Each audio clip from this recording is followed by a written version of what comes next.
Swap the translation, Preston said, laughing into his wine. He'll never know. The old man bowed.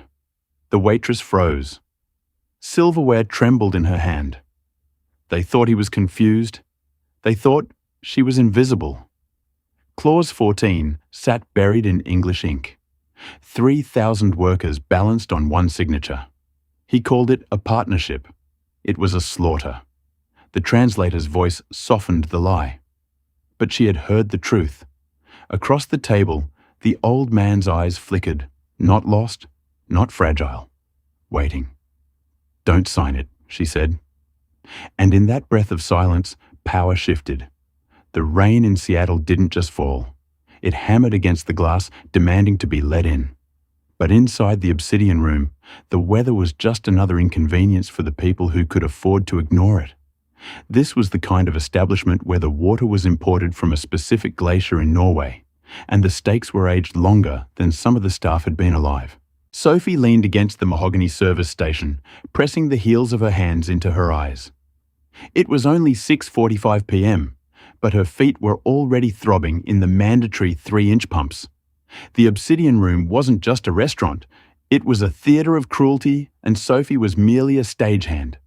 "Table 4 needs water, Sophie." Sparkling. "Don't make me repeat myself," snapped Claude, the floor manager. Claude was a man who wore his arrogance like a cheap cologne, overpowering and impossible to wash off. He had a thin moustache that twitched when he was angry, which was always on at Claude, Sophie said, keeping her voice flat. She grabbed the crystal picture, her knuckles white. She needed this job. The rent on her studio apartment in Capitol Hill had just gone up again, and her student loans from her time studying linguistics at the University of Washington were a noose around her neck that tightened every month. She moved through the dining room with the practiced grace of someone who knew that being invisible was the best defense. The Cleonel here didn't look at the staff. They looked through them. That was when the front door chimed. Usually the host stand was manned by 2 impeccable models in black dresses, but they were currently distracted flirting with a tech CEO near the coat check. The man who walked in didn't look like a tech CEO. He didn't look like anyone who belonged in the obsidian room. He was short, elderly, and soaked to the bone. He wore a beige raincoat that had seen better decades, and underneath a grey suit that looked 2 sizes too big. He held a dripping umbrella with a broken spoke, looking around the gilded room with an expression of mild bewilderment. Claude spotted him instantly from across the room. His eyes narrowed. He signaled to the security guard, a hulking man named Brutus. But Sophie was closer. She saw the old man shiver. "Can I help you, sir?" Sophie asked, stepping forward before Claude could intercept him. The man looked up at her. His eyes were dark, framed by deep wrinkles that spoke of a lifetime of squinting at the sun or perhaps at spreadsheets. He blinked, looking confused. "Sumi," he whispered, his voice raspy. "Coco Obsidian Room, Desica? Excuse me? Is this the Obsidian Room?" Sophie felt a jolt of recognition. It had been 4 years since she lived in Kyoto teaching English to save money for her degree. But the cadence of the language was still music to her ears. It brought back memories of cherry blossoms and cramped izakayas, a time before she was broke and tired in Seattle. Before she could respond in kind, Claude descended upon them like a vulture. "Excuse me." Claude barked physically, inserting himself between Sophie and the old man. He didn't look at the guest. He looked at his wet shoes on the marble floor. Deliveries are in the back alley, offering a weak, apologetic smile. He bowed, offering a weak, apologetic smile. He bowed his head slightly. "Preston. Mr. Preston?" he asked, struggling with the pronunciation. Claude rolled his eyes, turning to Sophie. "He's asking for handouts or he's looking for the bathroom. Get him out of here, Sophie, now, before Mr. Vane arrives." "He's not a beggar, Claude," Sophie said, lowering her voice. "He's looking for someone named Preston, and he's asking if this is the right place." "I don't care if he's looking for the Pope," Claude hissed. "Look at him. He's bringing down the property value just by standing there. Escort him out or turn in your apron." Claude stormed off to greet a couple wearing enough diamonds to fund a small war, leaving Sophie alone with the stranger. Sophie looked at the old man. The kindness in his eyes was heartbreaking. She couldn't kick him out into the rain. "Not like this, sir," Sophie said softly, switching effortless to Japanese. "Do not worry. The manager is difficult. Please let me take your coat. You are meeting Mr. Preston." The old man's eyes widened. The confusion vanished for a split second, replaced by a sharp, piercing intelligence, before returning to a look of gratitude. "Ah, you speak Japanese. Thank you, child." "Yes, Mr. Preston Vane. We have a dinner." Preston Vane. Sophie felt a cold pit in her stomach. Everyone in Seattle knew Preston Vane. He was a shark in the venture capital world, the head of Vane and Associates. He was known for hostile takeovers and stripping companies for parts. Why would this humble old man be meeting with a predator like Vane? Yes. The old man nodded. "My name is Sato. I am a little early, I think." "Mr. S." Sophie bowed respectfully. "Please come with me. I will find you a dry place to wait." She ignored Claude's earlier directive. She led Mr. Stowe not to the exit, but to a quiet, secluded booth in the back corner, usually reserved for staff breaks, but currently empty. She took his wet coat and the broken umbrella. "I will bring you some hot tea," she said in Japanese. "On the house, please warm up." Mr. Sato smiled a genuine crinkling expression. "You are very kind." "What is your name, Sophie?" she said. "Sophie's son." He repeated, testing the sound. "Good. Very good." As Sophie hurried to the kitchen to fetch the tea, she didn't notice that Mr. S wasn't watching the menu or the decor. He was watching her, and he was watching Claude, and his fingers were tapping a silent rhythm on the table, calculating something that had nothing to do with dinner. 10 minutes later, the atmosphere in the restaurant shifted. The air seemed to get sucked out of the room as the revolving doors spun aggressively. Preston Vane had arrived. He was a man who took up space tall, with hair greased back so severely it looked like a helmet wearing a navy suit that probably cost more than Sophie's entire education. Flanking him were two younger men associates or fixers, as the rumors went. One was tall and nervous, named Derek. The other was a burly man, with a thick neck, named Roger. Claude practically sprinted across the dining room, nearly sliding on the floor to greet them. "Mr. Vane, welcome. Welcome." Claude simped, rubbing his hands together. "Your usual table is ready. The chef has prepared the tasting menu specifically for your party." Preston didn't even look at Claude. He handed his coat to a passing busboy without making eye contact. "Is the target here yet?" Preston asked, his voice booming. He checked a heavy gold watch on his wrist. "He better be here. I hate dealing with these foreign types. They have no concept of New York minute, even if we are in Seattle." The target, Claude blinked, then realized, oh, there was an individual, an elderly Japanese man. He looked a bit disheveled. "That's him."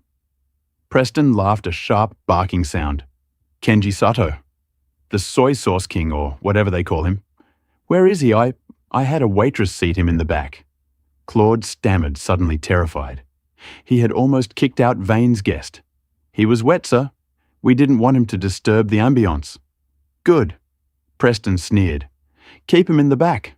Makes him feel small." Psychology, Claude. That's how you close a deal. Sophie was nearby, topping off water glasses at table 6, but she froze. Kenji Sato. She knew that name not from the tabloids, but from her economics classes. Kenji Sato wasn't just an old man. He was the founder of Sato Heavy Industries, a conglomerate in Osaka that had been family-run for 100 years. They made everything from precision medical robotics to ship engines. He was a legend in the business world for his honor and his refusal to lay off workers even during recessions. He was worth billions, and he was sitting in the back booth wearing a thrift store coat. Preston Vane marched toward the back of the restaurant, his entourage trailing him. Sophie felt a surge of protectiveness. She quickly finished pouring the water and maneuvered herself toward her station, which was within earshot of the back booth. Preston stopped in front of the booth where Mr. Sart was sipping the tea Sophie had brought him. Sao stood up slowly, bowing deeply, a sign of great respect. Vanessa, Sato said softly. It is honor to meet you. Preston didn't bow. He didn't even offer a hand. He just slid into the booth opposite S, forcing Derek and Roger to squeeze in beside him. Sit down, Sato, Preston said loudly, as if volume would help the language barrier. He looked at Derek. All right, Derek, you're the translator. Tell him we're happy he made the trip. Blah, blah, blah. Let's get the pleasantries over with so I can get his signature. Derek, the nervous associate, cleared his throat. He pulled out a notepad. Mr. Sato, Derek said in choppy elementary Japanese. Mr. Vane is happy you are here. Smiled and nodded, looking harmless. Thank you. I am happy to be in America. Sophie hovered near the service station polishing silverware. She shouldn't be listening, but she couldn't help it. What did he say? Preston asked Derek. He says he's happy to be here, Derek replied. Great. Preston scoffed, picking up the menu and tossing it aside without looking at it. Look at him, Roger. Look at that coat. Rumor has it, the old man is going senile. His board of directors is trying to push him out and he's desperate for a liquidity injection. That's why he flew commercial. He's practically begging us to buy the robotics division. Sophie's grip on the fork she was polishing tightened.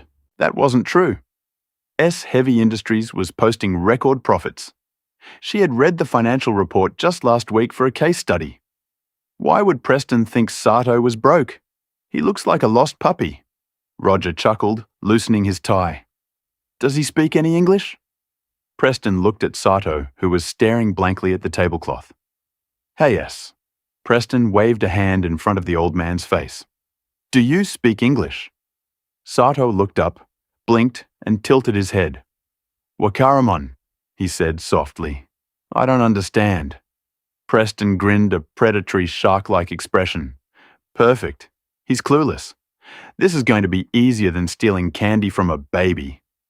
He leaned back, putting his feet out, almost kicking S under the table. All right, here's the play.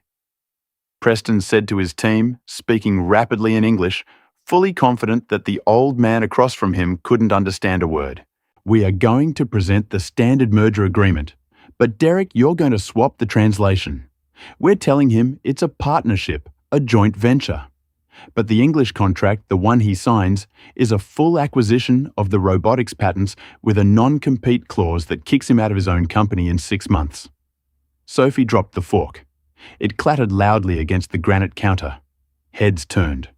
Claude glared at her from across the room, drawing a finger across his throat, a silent threat that she was fired if she messed up again.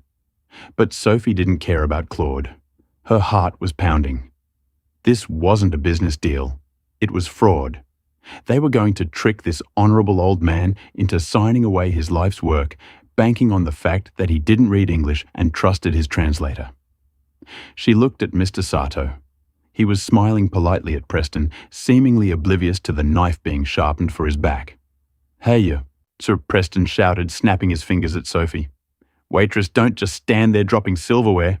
We need wine, the most expensive bottle of Cabernet you have. And bring, I don't know, sake for the old man. Do you have sake in this dump? Sophie took a deep breath. She smoothed her apron. She picked up her order pad. Yes, sir, she said, walking toward the table. She had a choice. She could serve the wine, keep her mouth shut, and keep her job. Or she could step into the line of fire. As she reached the table, she locked eyes with Mr. Sato. For a fleeting second, the old man's eyes didn't look confused. They looked sharp alert, and he looked directly at her name tag. I will bring the wine list, Sophie said, her voice steady, though her hands were shaking.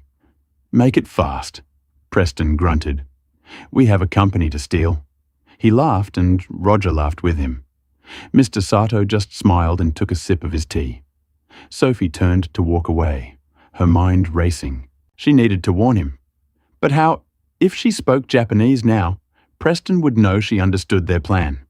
He would have her fired, or worse, blacklisted. Men like Preston Vane could ruin a waitress's life with a single phone call.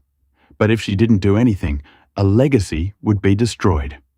She went to the wine cellar, her heart beating a frantic rhythm against her ribs. She grabbed the bottle of Chatmargo. As she walked back up the stairs, a plan began to form. It was dangerous.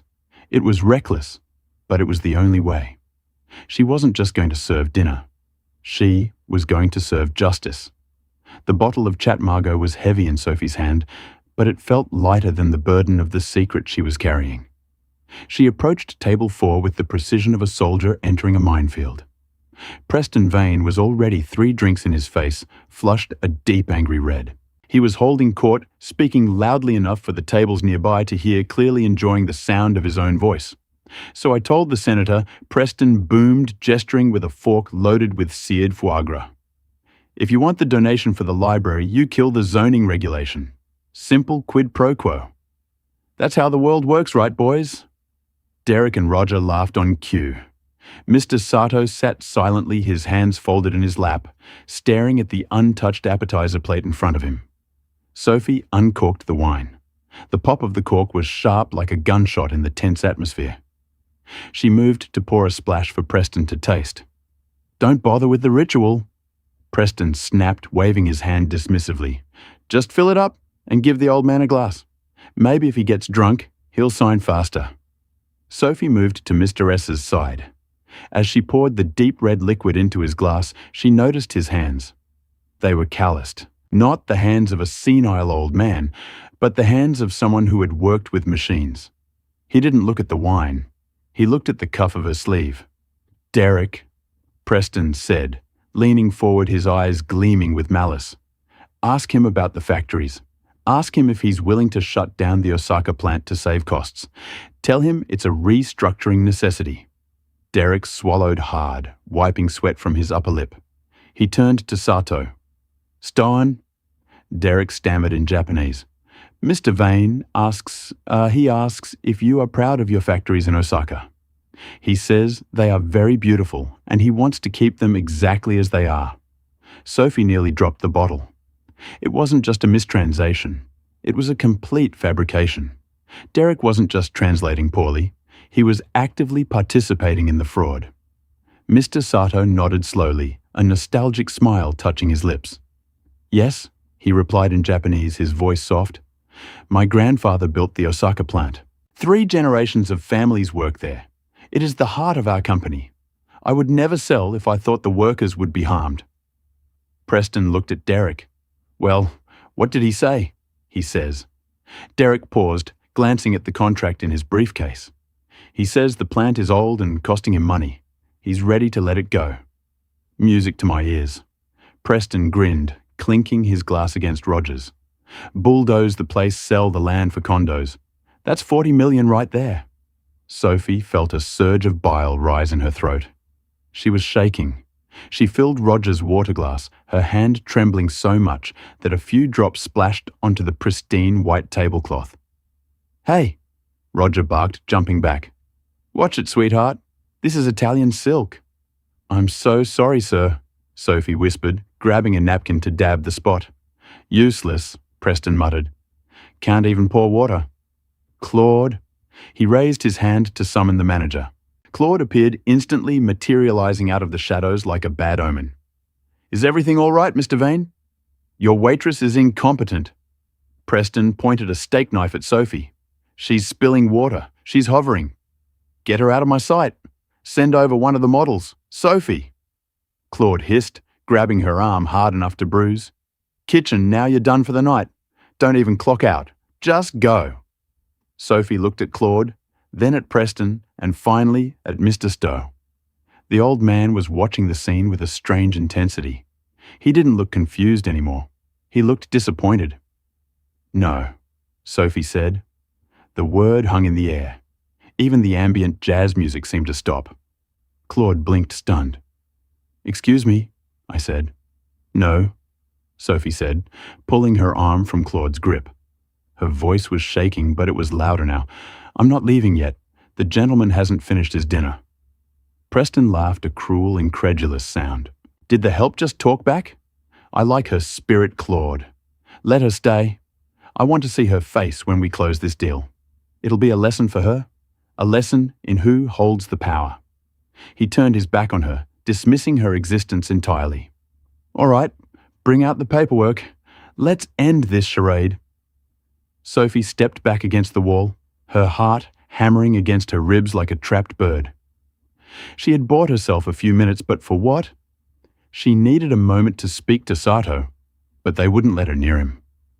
Derek reached into his briefcase and pulled out a thick stack of documents bound in blue leather. He placed them on the table with a heavy thud. The Magna Carta Preston whispered reverently, running his hand over the cover. He looked at Sato. "Tell him, Derek. Tell him this is the standard partnership agreement. 50-50 split. Shared board seats. Honor, respect, all that garbage he cares about." Derek took a deep breath.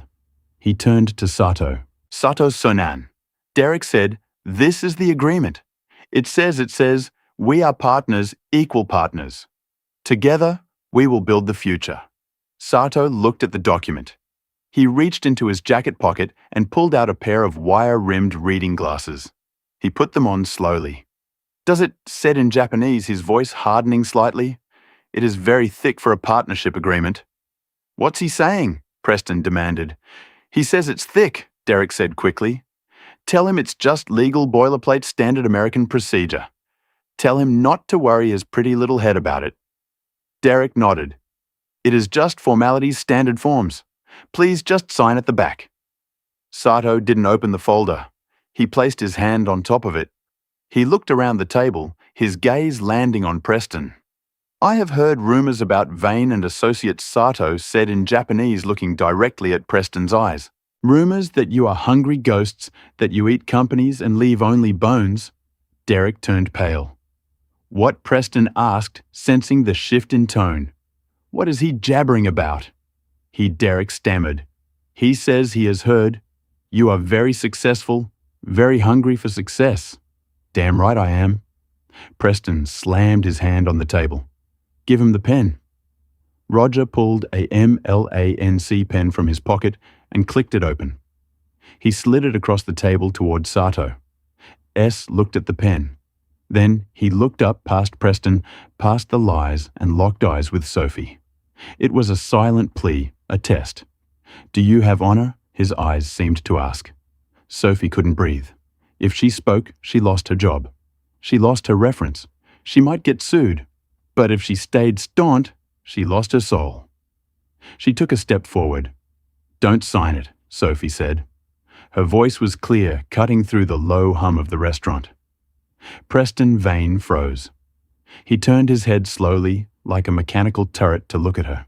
Claude, who was hovering near the wine station, dropped a tray of glasses. The crash was deafening, shattering the polite atmosphere of the obsidian room. "What did you say?" Preston whispered, his voice dangerously low. Sophie walked right up to the table. She ignored Claude, who was rushing toward her with murder in his eyes. She ignored Roger, who was half standing, looking like he was about to tackle her. She looked only at Mr. Sato. "Do not sign it," she repeated, switching to fluent formal Japanese.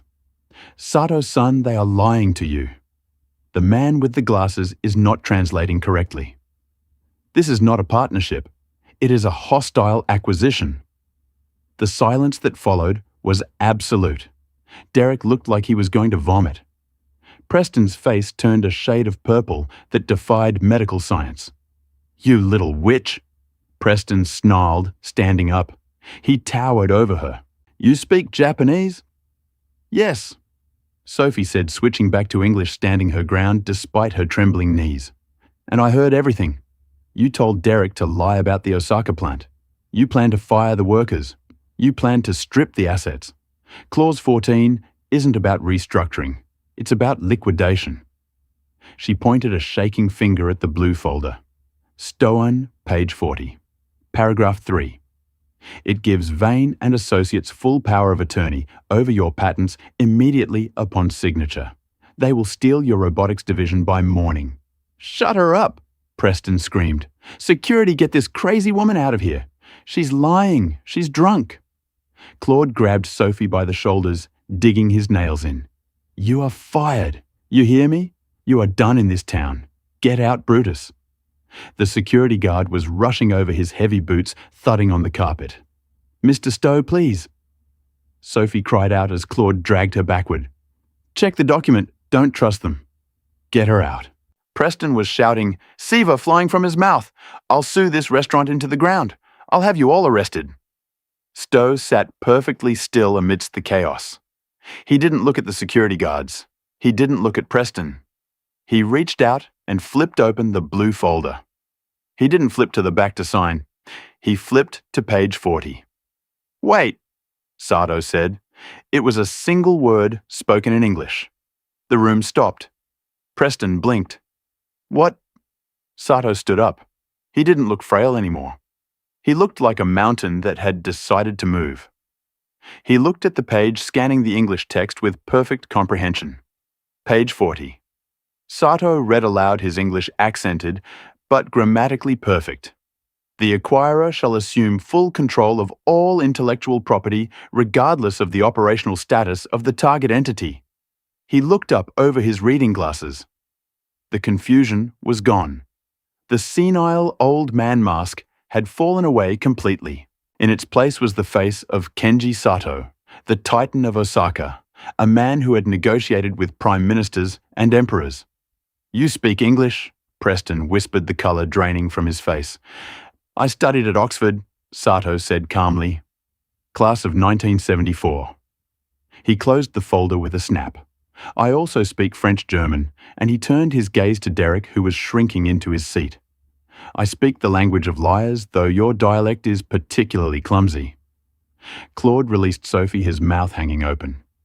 Brutus stopped a few feet away, unsure of what to do. Preston tried to recover. He forced a laugh, but it sounded like a cough. "Now, Mr. Sato, let's not be hasty. This is just a negotiation tactic. We can amend the terms. It was a draft. A misunderstanding." "A misunderstanding," Sato repeated. He picked up the contract. "You called me a lost puppy. You mocked my coat. You insulted my intelligence. And you tried to destroy the livelihood of 3,000 families who rely on me." Sato picked up the glass of Chat Margaux.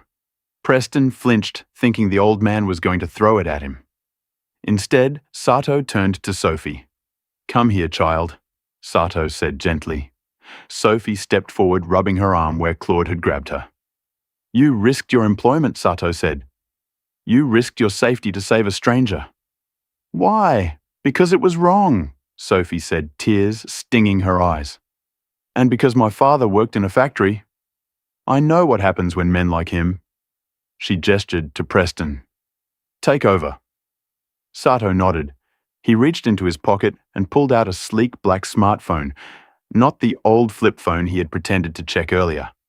He tapped the screen twice. "I am recording. Said Washington has a one-party consent law for recording conversations. I believe I have the entire dinner on audio, including the part where you instructed your translator to commit fraud." Preston's knees gave out. He slumped back into the booth. "Mr. Sato, please. We can work this out." "There is nothing to work out," Sato said. "But I am not done yet." He turned to the entrance of the restaurant. "You can come in now." The doors swung open. But it wasn't the police. It was a woman. She was dressed in a sharp white power suit, holding a briefcase. Behind her were two men who looked far more dangerous than Preston's bodyguards. "Who is that?" Claude whispered, terrified. "That..." Sophie realized, her hand covering her mouth. "That's the CEO of Global Tech." It was Elena Vance, one of the most powerful women in the tech world, and she was walking straight toward their table. "Mr. Sato," Elena said, extending a hand. "Apologies for the delay." The rain was impossible. "Not at all," Elena smiled. "I was just finishing up some pest control." Preston looked between Sato and Elena. "Vance, you know each other." "Know him," Elena laughed. "Kenji acts as a mentor to my board. We've been planning a merger for months, a real partnership. He only agreed to meet you, Preston, because he wanted to see if the rumors about your unethical practices were true." Sato looked down at Preston. "I was looking for a reason to buy your debt, Mr. Vane. I heard your firm is over-leveraged. I was considering a bailout, but now Sato ripped the blue contract in half, then in quarters. He dropped the pieces onto Preston's plate, right on top of the half-eaten foie gras. "Now, I think I will enjoy watching you starve." S turned to Sophie. Get your coat. Sophie's son, Sir Sophie asked. You are fired here. Yes. S glanced at Claude, who was trying to make himself invisible against the wall. I believe this man fired you. Yes, Sophie said. Good Sato smiled. Because you have a new job if you want it. What job? My personal interpreter, Sato said. And I think I need someone to manage my new investments in Seattle, starting with this building. Preston gasped. What, I bought the building this morning, Sato said casually. I like the architecture, but I do not like the tenant. He looked at Claude. I think the Obsidian Room is under new management effective immediately. The silence in the Obsidian Room was no longer the silence of intimidation. It was the silence of a guillotine blade hanging at the top of its arc, waiting to drop.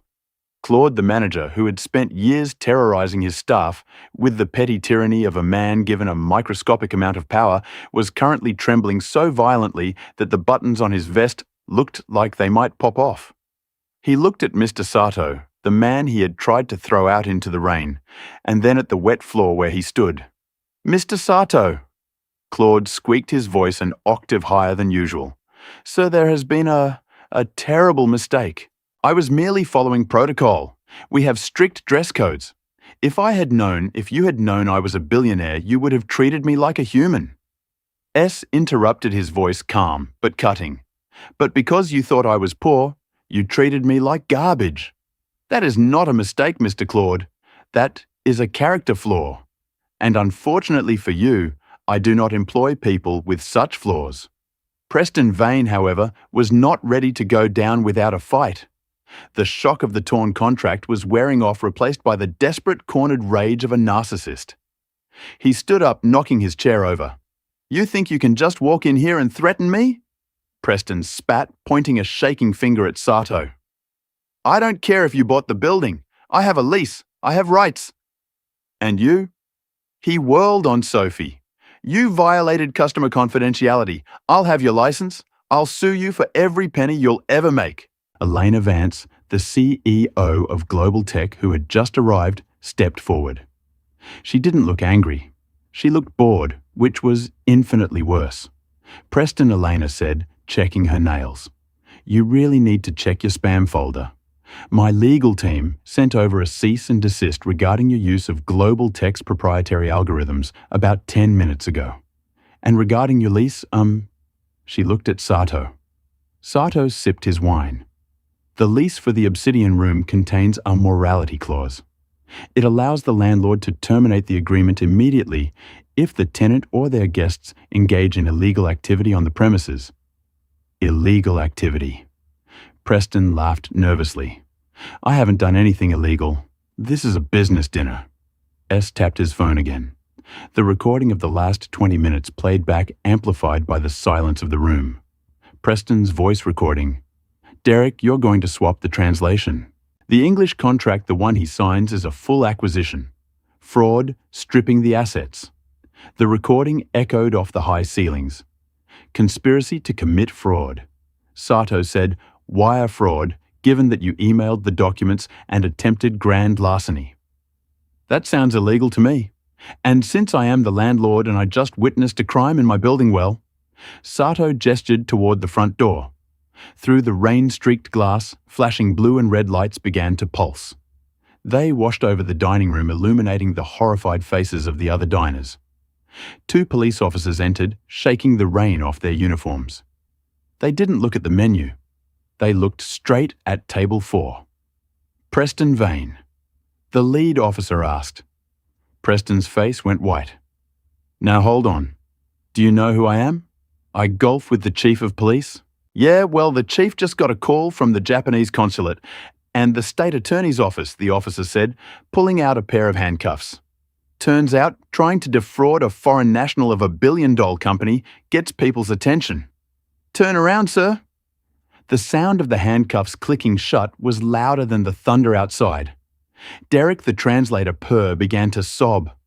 I was just doing what he told me. He said he'd fire me if I didn't. Save it for the judge, son. The second officer said, cuffing Derek and Roger. As they were marched out, Preston Vane stopped next to Sophie. He looked ragged, defeated and small. The arrogance was gone, leaving behind a hollow shell of a man. "You're just a waitress," he hissed at her, a final attempt to hurt her. "You're nobody." Sophie looked him in the eye. For the first time in years, she didn't feel the weight of her student loans or the fear of her rent. She felt light.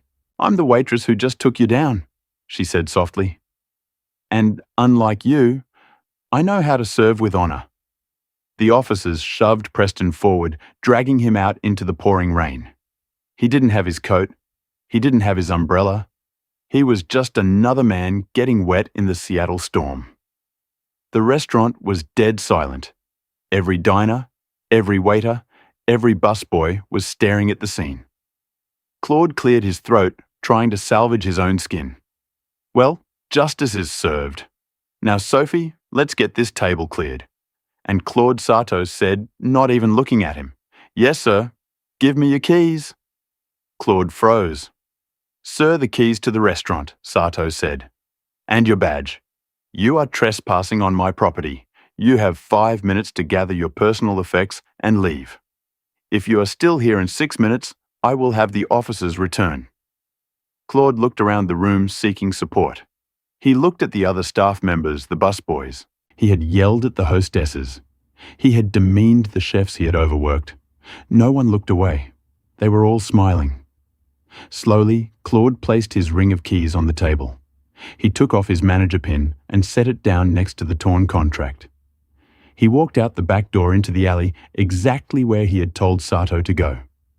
Sato stood up and looked at the remaining staff. The busboys, the chefs peeking out from the kitchen, the other servers.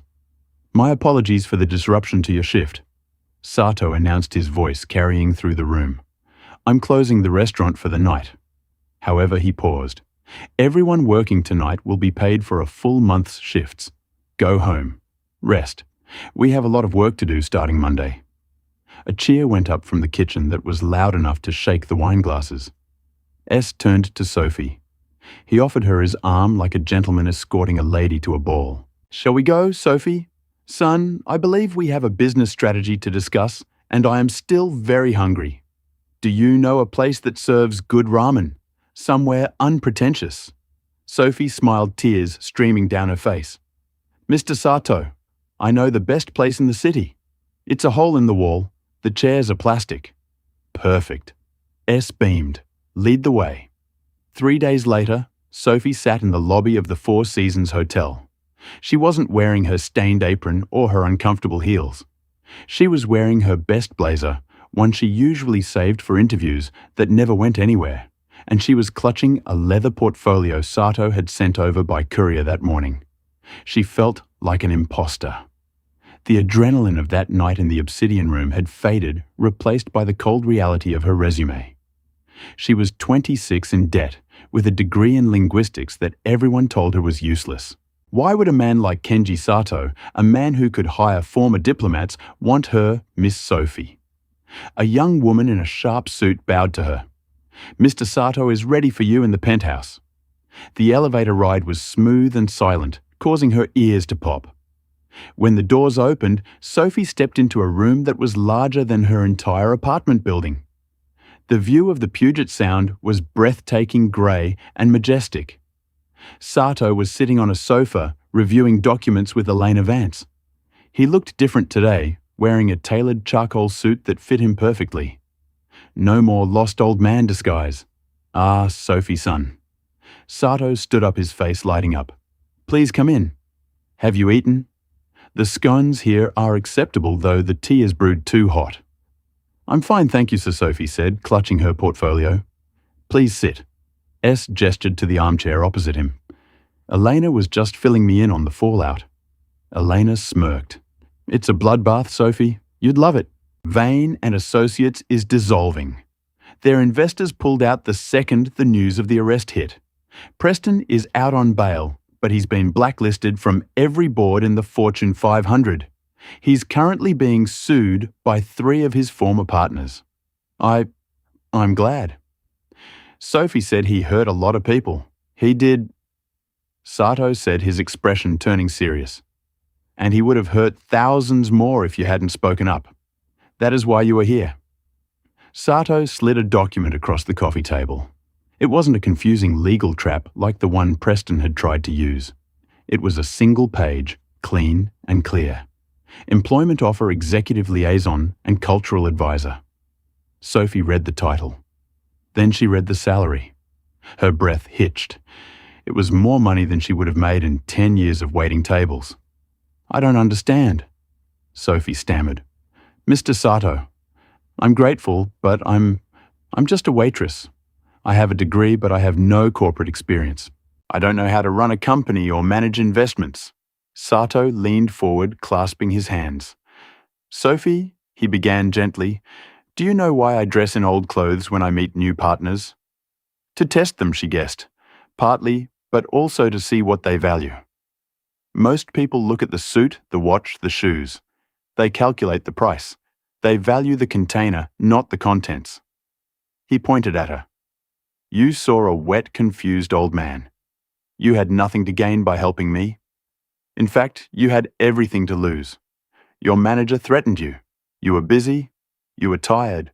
But you saw a human being who needed kindness and you acted. Sot up and walked to the window. I have 1,000 MBAs working for me in Osaka. They can calculate profit margins and read spreadsheets in their sleep. But I cannot teach them integrity. I cannot teach them courage. And I certainly cannot teach them the instinct to jump in front of a bullet for a stranger. He turned back to her. I need someone in Seattle who can be my eyes and ears.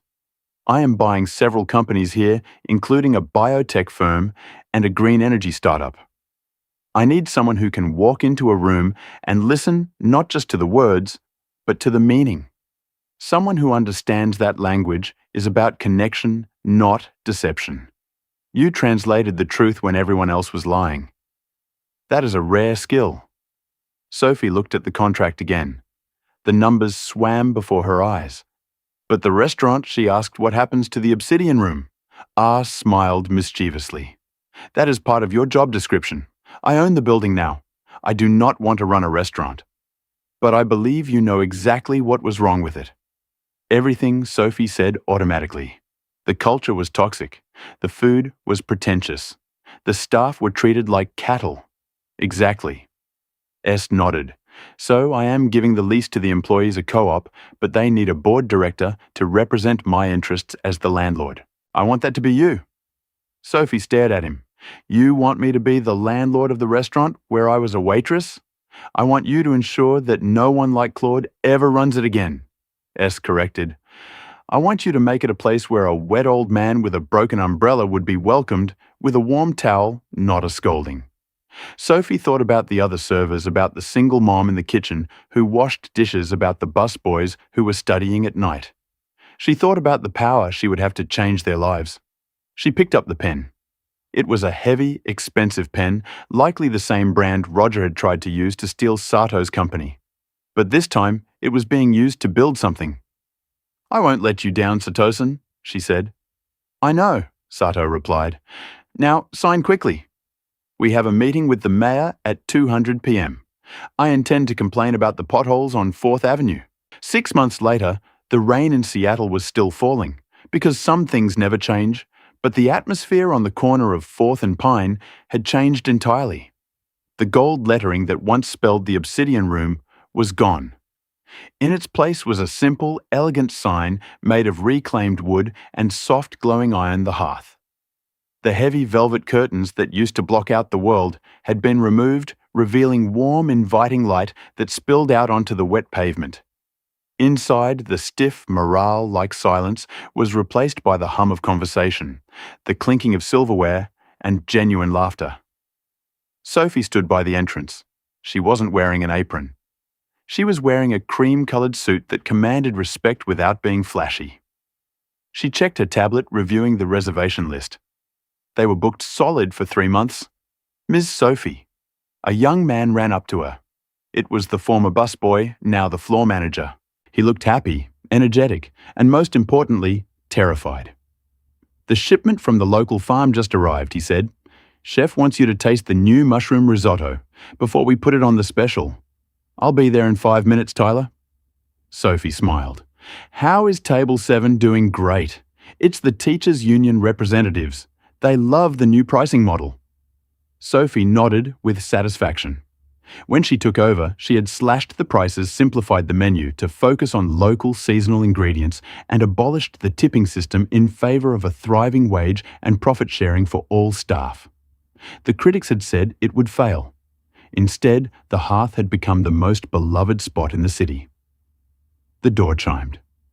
Sophie looked up expecting a reservation. Standing in the entryway was a man in a delivery uniform for a generic food courier app. He was soaking wet holding a thermal bag. He looked exhausted, his face gaunt and unshaven. It took Sophie a moment to recognize him. It was Preston Vane. He didn't recognize her at first. He was looking down at his phone, frantically swiping. Order for a pickup? Preston mumbled, his voice rough. Name is Vance. No, wait, Vane. I mean, the customer is Vance. Elena Vance was holding a board meeting in the private dining room. She had ordered takeout for her team from the hearth because she loved the irony. Sophie stepped forward. Preston. Preston's head snapped up. He looked at Sophie. He looked at her suit, her confidence, the way the staff looked at her with respect. Then he looked at his own reflection, in the glass, wet, miserable, holding a bag of food for the woman who had helped destroy his empire. His eyes widened. The recognition hit him like a physical blow. Sophie? He whispered. It's Ms. Miller, she said, calmly. Or you can speak to the manager, Tyler. Preston looked around the room. He saw the warmth. He saw the success. He saw the world he had been exiled from, not because he lost money, but because he lost his humanity. I'm just here for the pickup, he stammered, looking at his feet. I'm trying to get my rating up. Please? Sophie looked at him. She could have kicked him out. She could have humiliated him the way he had humiliated her 100 times. She could have called security. But she remembered what Sato had taught her, the container versus the contents. Tyler, Sophie called out, Yes, Ms. Miller, please take Mr. Vane to the kitchen to get the order and give him a cup of coffee while he waits and a towel. He's wet. Preston looked at her, shocked. Why? Because here, Sophie said, gesturing to the room, everyone gets treated with dignity, even people who don't deserve it. That's the difference between us, Preston. Preston didn't say a word. He hung his head, shame coloring his face a deep red, and followed Tyler to the kitchen. As he disappeared, the front door opened again. Ken Giotto walked in. He was wearing a goofy fisherman's hat and a bright yellow raincoat. He was beaming. Sophie, son, he called out, waving a newspaper. Have you seen the news? Our stock in the green energy firm went up 12%. And I found a food truck that sells tacos. You must try them. Sophie laughed, the sound bubbling up from her chest, free and light. I'd love to, Satan, she said. She walked over to him, linking her arm in his. They walked through the dining room of the hearth, the billionaire in the raincoat, and the waitress who became a CEO. Two unlikely partners who had proven that in a world of transaction, the most valuable currency was the truth. As they sat down at the best table in the house, right in the middle where they could see everyone, Sophie poured him a cup of tea. To the next deal, Sato asked, raising his cup. Sophie clinked her cup against his. No. She smiled to the next translation. Sophie's journey from an invisible waitress to a powerful executive proves that true value isn't found in bank accounts or designer suits, but in integrity. Preston Vane thought he could trample on the weak because he had money. But he forgot that money can be lost while character is permanent. Kenji Sato showed us that the most powerful weapon against greed isn't violence. It's simply opening your eyes and listening to the truth.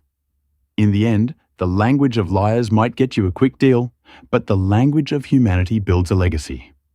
Always remember, you never know who you are talking to. The quiet person in the corner might hold the keys to your future or your destruction. Treat everyone with respect, not because of who they are, but because of who you are. If you enjoyed this story of instant karma and justice, please smash that like button. It really helps the channel grow. Don't forget to subscribe and hit the bell icon, so you never miss a story about the arrogant getting what they deserve. Share this video with a friend who needs a reminder that good things happen to good people. Thanks for watching and see you in the next one.